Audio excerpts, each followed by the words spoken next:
할렐루야. 우리 좌우에 계신 분하고 인사합시다. 예수님 부활하셨습니다. 제가 부활절 설교를 준비하면서 마가복음 16장 말씀을 묵상하다가 깨달은 게 뭐냐 하면, 예수님의 부활에 대해서 사람들이 다 똑같은 태도를 보이는 게 아니고 좀 다른 태도들이 있겠구나라는 생각이 들었어요. 예수님의 부활에 대해 크게 세 가지 태도가 있을 수 있는데, 첫 번째 태도가 뭐냐 하면 부활을 아는 사람입니다. 부활에 대해서 알고 있는 사람이 있어요. 그런가 하면 두 번째로 부활을 믿는 사람이 있습니다. 그리고 마지막 세 번째로 부활의 주님과 함께 사는 사람이 있습니다. 여러분은 1번, 2번, 3번 중에 몇 번째에 해당되는지 한번 생각하시면서 오늘 설교 말씀을 좀 들었으면 좋겠어요. 마가복음 16장을 보면 말씀이 이렇게 시작돼요. 안식일이 지나고 나서 안식 후 첫날 주일 아침 일찍 3명의 여인이 예수님의 무덤을 찾아갑니다. 막달라 마리아와 야고보의 어머니 마리아, 그리고 살로메라는 여인이 예수님 몸에 향유를 발라드리기 위해 안식일이 끝나자마자 일찍 무덤을 향해 갑니다. 가면서 서로 이런 대화를 나눠요. 무덤을 큰 돌이 막고 있는데 그 돌을 어떻게 굴리지? 어떻게 거기 들어가서 예수님을 만나지? 여인들이기 때문에 그 고민을 하면서 찾아가요. 그런데 무덤에 가봤더니 이미 무덤에 돌이 굴러져 있는 겁니다. 무덤 문이 활짝 열려 있는 겁니다. 그리고 무덤 안에 예수님의 시체가 보이지 않습니다. 그때 천사가 와서 그들에게 말하죠. 예수님 이미 살아나셨다고, 부활하셨다고, 갈릴리로 가서 그 주님을 만나라고, 이런 이야기를 천사들이 들려줍니다. 그 천사를 만난 다음에 거기 있던 여인들이 굉장히 놀라고 무서워하면서 돌아가요. 그런데 막달라 마리아는 돌아가지 않고 그 무덤에 홀로 남아 있었습니다. 그리고 부활하신 주님을 가장 먼저 만나게 된 증인이 바로 막달라 마리아가 됩니다. 9절 말씀이 그래서 이렇게 시작돼요. 9절을 같이 읽어봅시다. 예수께서 안식 후 첫날 이른 아침에 살아나신 후에 전에 7 귀신을 쫓아내어 주신 막달라 마리아에게 먼저 보이시니, 가장 먼저 부활의 주님을 만난 사람이 막달라 마리아였어요. 얼마나 기쁘고 얼마나 행복하고 얼마나 좋았던지. 사람이 좋은 일이 있으면 자기 혼자 알고 있지 않죠. 달려가서 누군가에게 이 말을 꼭 해주고 싶어요. 특별히 예수님 돌아가신 이후에 슬퍼하며 울고 있는 제자들과 사랑하는 이들에게 이 말을 꼭 알려주고 싶어요. 그래서 마리아가 급히 달려가서 예수와 함께하던 사람들, 슬퍼하며 울고 있는 사람들에게 이 일을 알렸습니다. 내가 부활의 주님을 만났다고 이야기했습니다. 그런데 안타깝게도 그들의 반응이 기가 막힌 반응이 나와요. 11절 같이 읽어볼게요. 그들은 예수께서 살아나셨다는 것과 마리아에게 보이셨다는 것을 듣고도 믿지 아니하니라. 분명히 내가 만났다고 이야기하는데 그 말을 듣고도 믿지 않았대요. 얼마 뒤에 또 다른 두 제자가 부활의 주님을 만납니다. 엠마오라고 하는 시골로 내려가던 두 제자가 그 길에 함께 동행하시는 주님을 만나게 됩니다. 주님이 그들과 함께 하시는 동안 이런저런 대화를 주고받았는데 그때까지는 그분이 주님이신 줄을 몰랐어요. 말씀에 보니까 다른 모양으로 나타나셨다라고 되어 있어요. 그래서 처음에는 그분이 주님인 줄을 몰랐습니다.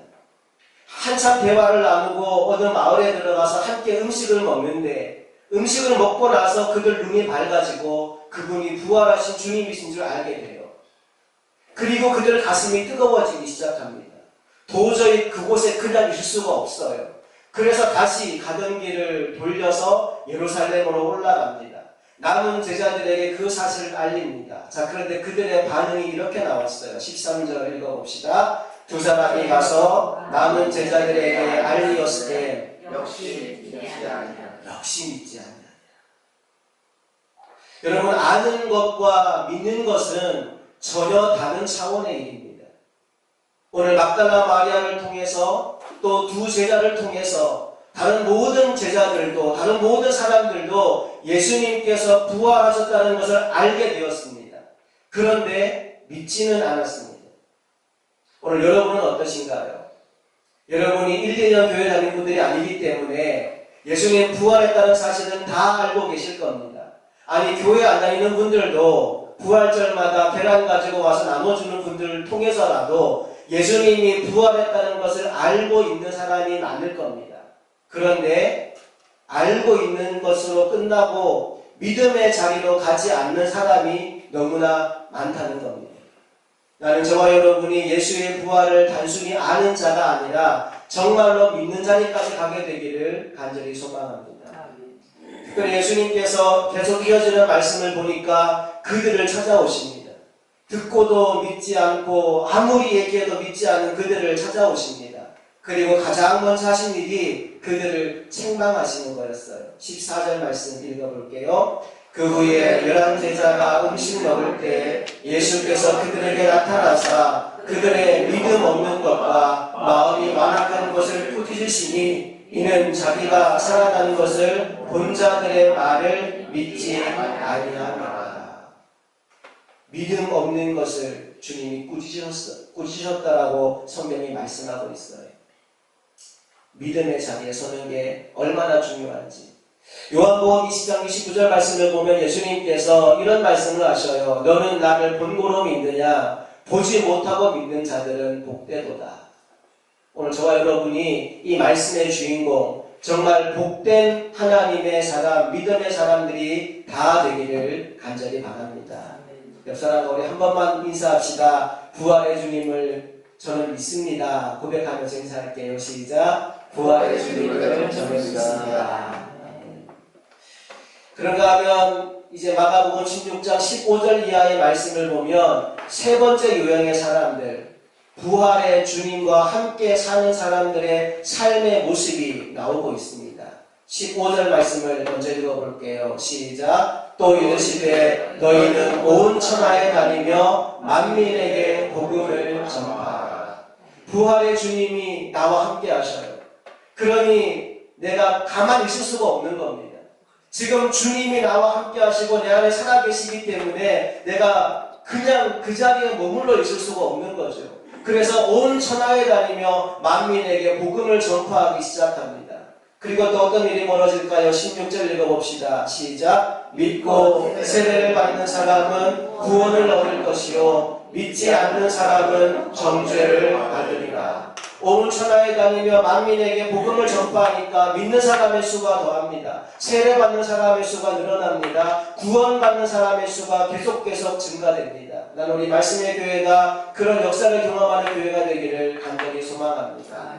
그런가 하면 17절 이하의 말씀에서는 놀라운 표적들이 나타나기 시작합니다. 어떤 표적이 나오는지 볼게요. 17절 시작. 믿는 자들에게는 이런 표적이 따르리니 곧 그들이 내 이름으로 귀신을 쫓아내며 새 방언을 말하며 뱀을 집어올리며 무슨 독을 마실지라도 해를 받지 아니하며 병든 사람에게 손을 얹은 즉 나으리라 하시더라. 놀라운 표정이 나타나기 시작해요. 귀신이 쫓겨나가고 새 방언이 터지기 시작하고 뱀을 집어올리고 독을 마시는데 전혀 해를 받지 않고 병든 사람에게 손을 얹으니까 고침받는 역사가 일어나기 시작하는 겁니다. 자, 그런데 이 말씀에서 우리가 주의해야 될 게 뭐냐 하면 바로 내 이름으로 라는 표현입니다. 여기 지금 말씀하시는 분이 예수님이시기 때문에 내 이름으로 라는 말은 예수님의 이름으로 라는 말이죠. 내가 가진 능력으로 내가 누군가의 병을 고치고 내가 가진 능력으로 내가 어떤 기적과 표적을 향하는 것이 아니고 내 안에 주님이 살아계시기 때문에 주님이 나와 함께 하시기 때문에 이런 일들이 일어나게 되는 것이다 라고 우리에게 말씀해주고 있는 거예요. 갈라디아서 2장 20절 말씀처럼 이제는 내가 사는 것이 아니고 내 안에 그리스도께서 사시기 때문에 이런 능력과 표적이 나타나는 것입니다. 나는 저와 여러분이 이런 삶을 사모하게 되기를 원합니다. 내가 사는 것이 아니고 내 안에 주님이 사는 것, 주님이 역사하시는 것을 누리고 느끼고 그렇게 살아가게 되기를 간절히 바랍니다. 사도 바울은 이 삶의 비밀을 알았던 사람이에요. 그래서 그가 사역을 하고 자신의 모든 삶을 돌아보면서 고린도서 15장 10절에서 이런 고백을 남깁니다. 함께 말씀 읽어볼게요. 그러나 내가 나된 것은 하나님의 은혜로 된 것이니 내게 주신 그의 은혜가 헛되지 아니하여 내가 모든 사도보다 더 많이 수고하였으나 내가 한 것이 아니요 오직 나와 함께 하신 하나님의 은혜라. 나 수고 많이 했어. 나 일 많이 했어. 그런데 그거 내가 한 거 아니야. 내 안에 계신 주님이 하신 거야. 하나님의 은혜로 된 거야. 라고 고백하고 있습니다. 이게 믿음의 삶이에요. 믿음으로 산다는 건 내가 내 노력으로 뭔가를 열심히 하는 게 아니고 주님이 내 안에 살아계시기 때문에 주님이 나를 통해 일하시기 때문에 놀라운 역사를 경험하는 삶, 그게 믿음의 삶인 줄로 믿습니다. 자, 그런데 오늘 우리의 문제가 뭐냐 하면 나도 믿고 싶은데 나도 그렇게 살고 싶은데 그게 잘 안 된다는 거. 가끔 그런 고백을 들어요. 우리 권사님들하고 또 이제 교제를 나누다 보면 말씀대로 주일날 예배드리고 말씀 들으면 은혜 받으면 이렇게 살아야지 결심도 하고 결단도 하는데 막상 돌아가서 살다 보면 그게 안 된다는 거예요. 하나님 말씀대로 내가 살아보고 싶은데 막상 하려고 하면 자꾸만 내가 무너진다는 거예요. 왜 그런지 모르게 내가 하나님 말씀대로 살고 싶은데 잘 안 된다는 거예요. 그 이유가 뭘까? 왜 이게 안 될까? 제가 이번 주 어떤 책을 보니까 그 답을 이렇게 적어 놓았더라고요. 뭐가 없어서 그렇다고요? 영적인 배터리가 빠져있기 때문에 그런 일이 발생한다 그러더라고요. 그 책을 쓴 목사님이 이런 이야기를 해요. 본인이 자기 표현으로 기계치래요. 기계랑 별로 친하지 않대요. 근데 언젠가 가까운 지인에게 이런 탁상시계 하나를 선물을 받은 겁니다. 그래서 집에 탁상시계를 두었는데 시계를 보니까 시계가 안 가더래요. 그래서 이게 왜 안 가지? 그러고 막 흔들었대요. 흔들었더니 초침이 막 흔들리는 거예요. 아, 이제 가나보다 하고 바닥에 놓았는데 갈까요 안 갈까요? 또 안 가요. 왜 안 가? 그래도 흔들었어요. 흔드니까 또 초침이 째깍째깍 흔들려요. 놓았더니 또 안 가요. 한참을 이러고 있었대요. 흔들고 놓고 흔들고 놓고 이러고 있었대요. 그러자 애들이 들어와서 아빠 뭐 하세요? 물어보는 거예요. 시계가 안 가서. 에이 아빠 그 시계 배터리가 없잖아요. 뭐? 그리고 열어보니까 진짜 뒤에 배터리가 빠져있더래요. 멍청한 짓을 한 거죠. 본인 생각에도. 그런데 그 사건을 경험하면서 이 목사님이 놀라운 깨달음을 얻었다는 거예요. 우리가 예수 믿는다고 하면서 이렇게 살고 있구나.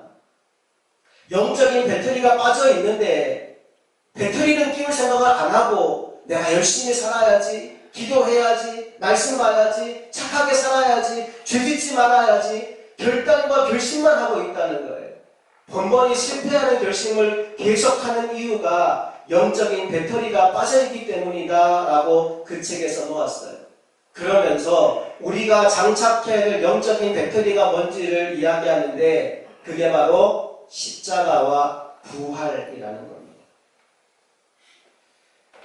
그러면서 근거가 되는 말씀으로 로마서 6장 12절을 이야기했어요. 이 말씀 같이 읽어봅시다. 시작. 그러므로 너희는 죄가 너희 죽을 몸을 지배하지 못하게 하여 몸의 사욕에 순종하지 말고.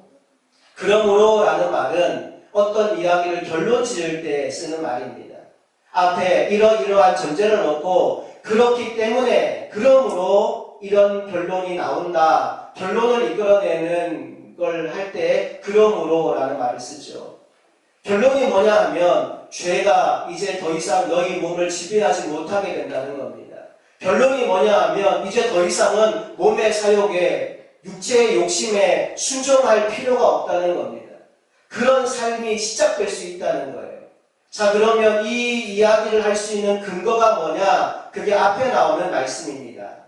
6장 3절부터 11절까지 말씀이 그 비결, 그 근거가 되는 말씀인데 우리 같이 한 절씩 함께 읽어봅시다. 3절 읽어볼게요. 무릇 그리스도 예수와 합하여 세례를 받는 우리는 그의 죽으심과 합하여 세례를 받은 줄을 알지 못하느라. 오늘도 세례식이 있는데 세례는 무슨 날이냐 하면 예수님과 합하여 죽는 날입니다. 죽는 것으로 끝나는 게 아니라 다시 사는 일까지 이어지게 돼요. 4절 읽어봅시다. 그러므로 우리가 그의 죽으심과 합하여 세례를 받음으로 그와 함께 장사되었나니 이는 아버지의 영광으로 말미암아 그리스도를 죽은 자 가운데서 살리신 것 같이 우리로 또한 새 생명 가운데서 행하게 하려 함이라. 아멘. 오늘 세례받는 분이 정말로 이 말씀의 주인공이 되어서 예수와 함께 죽고 예수와 함께 다시 살아서 새 생명의 주인공 될 수 있기를 간절히 바랍니다. 5절 계속 읽어봅시다. 만일 우리가 그의 죽으심과 같은 모양으로 연합한 자가 되었으면 또한 그의 부활과 같은 모양으로 연합한 자도 되리라. 연합이라는 말이 계속 나와요. 십자가가 이런 모양이죠. 수학 기호로 따지면 뭐랑 닮았어요? 플러스, 더하기, 합하는 기호. 십자가는 예수와 우리가 연합된 자리입니다. 예수님 혼자 저기에 못 박히신 것이 아니고 예수와 함께 연합하여 못 박힌 자리가 바로 십자가입니다. 그래서 6절에서는 이렇게 말씀이 이어져요. 6절 읽어볼게요. 우리가 알거니와 우리의 옛사람이 예수와 함께 십자가에 못 박힌 것은 죄의 몸이 죽어 다시는 우리가 죄에게 종노릇하지 아니하려 함이니. 십자가에 2000년 전 예수님 혼자 못 박히신 것이 아니고 우리의 옛사람이 예수와 함께 십자가에 못 박혔다라고 분명하게 말씀하고 있습니다. 우리 옛사람은 이미 예수와 함께 십자가에 못 박혀 죽은 사람들이에요. 이게 확증된 사람들은 더 이상 종노릇하지 않아요. 왜? 7절 말씀 읽어봅시다. 이는 죽은 자가 죄에서 벗어나 의롭다 하심을 얻었습니다. 죽은 사람만, 십자가에서 자신을 죽음으로 처리한 사람만 죄에서 벗어나 의롭다 하심을 얻게 되기 때문에 그래요. 8절 만일 우리가 그리스도와 함께 죽었으면 또한 그와 함께 살 줄을 믿노니. 9절 이는 그리스도께서 죽은 자 가운데서 살아나셨음에 다시 죽지 아니하시고 사망이 다시 그를 주장하지 못할 줄을 압니다. 예수님이 십자가에서 죽고 다시 살아나셨기 때문에 우리에게 그 죽음을 나의 것으로 고백하는 사람들에게 동일한 은혜가 임하게 된다는 겁니다. 10절 그가 죽으심은 죄에 대하여 단번에 죽으시며 그가 살아계심은 하나님께 대하여 살아계심이니 이와 같이 너희도 너희 자신을 죄에 대하여는 죽은 자요 그리스도 예수 안에서 하나님께 대하여는 살아있는 자로 여길지어다. 할렐루야.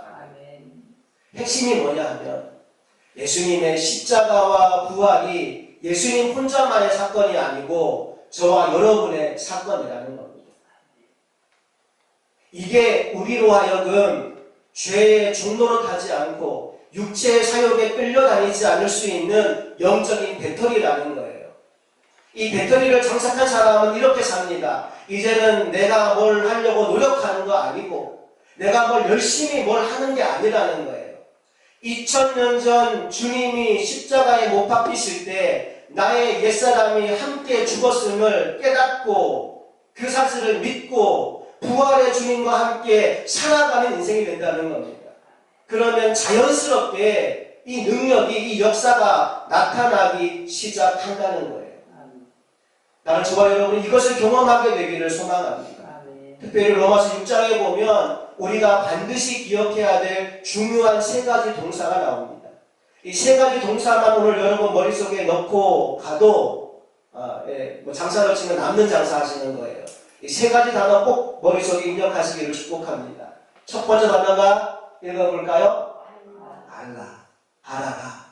이런 동사가 3절 말씀에 나옵니다. 6장 3절 읽어봅시다. 시작. 무릇 그리스도 예수와 합하여 세례를 받은 우리는 그의 죽으심과 합하여 세례를 받은 줄을 알지 못하느냐. 왜 이걸 모르느냐? 왜 이 진리를 알지 못하느냐? 알아라 이야기합니다. 또 6절 말씀 읽어봅시다. 우리가 알거니와 우리의 옛사람이 예수와 함께 십자가에 못 박힌 것은 죄의 몸이 죽어 다시는 우리가 죄에게 종노릇하지 아니하려 함이니.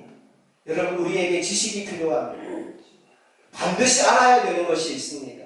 그것은 2000년 전 예수님이 부활하셨다는 그 사실만이 아니고 그때 내가 예수와 함께 못 박혔다는 사실을 알아야 됩니다. 나는 죽은 사람입니다. 나의 옛사람은 이미 죽었습니다.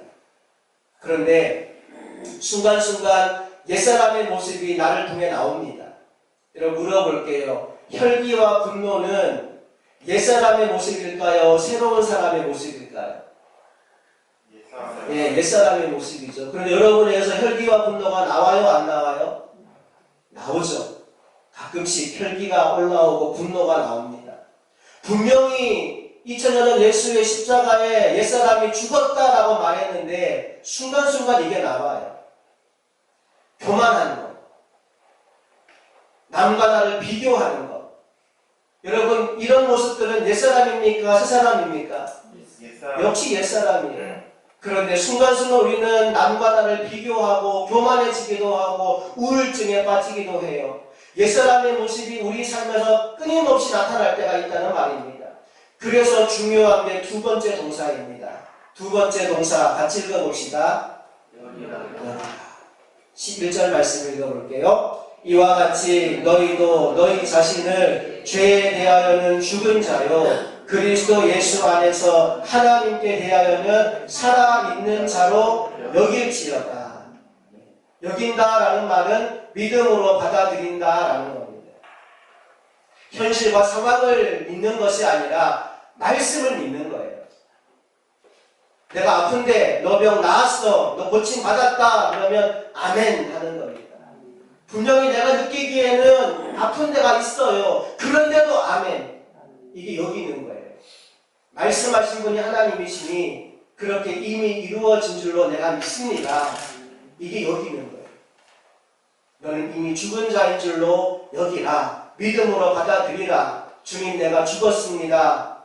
내가 죽은 자임을 주님 앞에 인정합니다. 이게 여기 있는 태도입니다. 이제 여러분 가운데, 삶 가운데에서 옛사람이 올라올 때마다 여러분 고백하십시오. 나는 이미 죽었습니다. 혈기 부리는 나는 2000년 전 예수님과 함께 이미 죽었습니다. 교만한 나는 2000년 전 예수님과 함께 이미 죽었습니다. 음란한 나는 예수님과 함께 이미 죽었습니다. 나는 이미 죽었습니다. 믿음으로 받아들이는 저와 여러분 되기를 간절히 바랍니다. 자, 6절, 로마서 6장은 거기서 멈추지 않습니다. 세 번째, 굉장히 중요한 또 하나의 동사가 나옵니다. 뭐라고 적혀 있죠? 드리라. 13절 말씀을 함께 읽어봅시다. 또한 너희 지체를 불의의 무기로 죄에게 내주지 말고 오직 너희 자신을 죽은 자 가운데서 다시 살아난 자 같이 하나님께 드리며 너희 지체를 의의 무기로 하나님께 드리라. 이제는 내가 옛사람으로 살지 않고 새로운 사람이 되었으니 주님께 주신 새 생명을 가진 사람이 되었으니 나의 남은 모든 인생을 하나님께 드립니다. 나의 시간과 나의 물질과 나의 생명까지도 주님께 아낌없이 드립니다. 이게 믿음의 사람이 보이는 세 번째 태도라는 겁니다. 그런데 이런 말씀을 드리면 이런 생각하는 사람들이 생길 수 있어요. 다 드리면 나는 뭐 먹고 살아요? 다 드리면 내 인생은 뭐가 되나요? 그런데 여러분, 드리다 보면 깨닫게 되는 게 있어요. 그게 뭐냐 하면 하나님이 내가 드리는 것과 비교할 수 없을 만큼 어마어마한 것으로 채워주시기 시작한다는 거예요. 누가복음 6장 38절 말씀 보니까 이런 말씀이 나와요. 주라, 그리하면 너희에게 줄 것이니 곧 후히 되어 누르고 흔들어 넘치도록 하여 너희에게 안겨주리라. 여기 되어라는 말은 한 대, 두 대 할 때 그 되를 말하는 겁니다.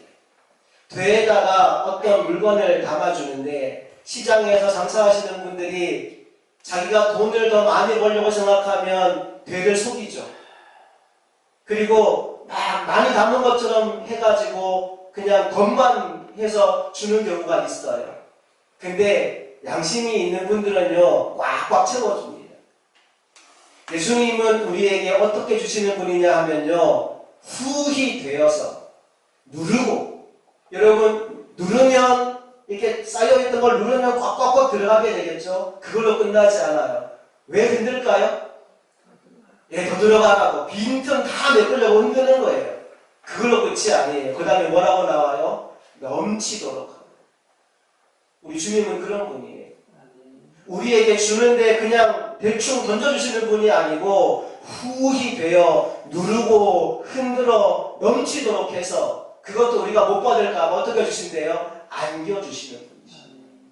그런데 이 말씀의 전제, 출발이 뭐예요? 주라. 내가 먼저 주는 삶을 살기 시작할 때, 드리는 삶을 시작할 때 이 하나님의 복이 우리에게 임한다는 겁니다. 그러니까 날마다 행복해요. 날마다 천국이에요. 나는 저와 여러분이 이 말씀을 실제로 우리 삶 가운데 경험하며 살아가게 되기를 간절히 소망합니다. 난 정말 아무것도 아닌 거, 정말 작은 것 주님께 드렸는데 주님은 내게 이렇게 큰 것을 안겨주시네요. 간증하는 날이 반드시 오게 되기를, 그리고 반드시 오게 될 줄을 믿습니다.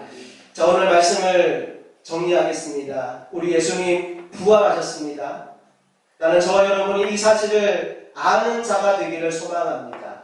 그런데 알되 예수님이 부활했다는 그 사실만 아는 것이 아니고 십자가에서 나의 옛사람도 함께 죽고 함께 부활했다는 이 진리를 알게 되시기를 소망합니다. 두 번째, 그 주님의 부활을 믿는 사람 되시기를 소망합니다. 예수님 부활했다는 것, 단지 그것만 믿는 것이 아니라 나도 주님과 함께 죽고 다시 사는 인생이 되었음을, 이제는 내가 새 사람이 되었음을 여기는 자리에 가게 되기를 주님 이름으로 축복합니다. 나는 이제 새로운 존재가 되었어. 옛사람은 이미 죽었어. 2000년 전 주님과 함께 나 옛사람은 죽었고 음란하고 더럽고 교만하고 악한 나의 옛사람은 이미 죽었고 나는 새로운 사람으로 살고 있어 라고 믿음으로 선포하시기를 바랍니다. 그리고 마지막 세 번째, 부활의 주님과 함께 사는 사람이 되십시오.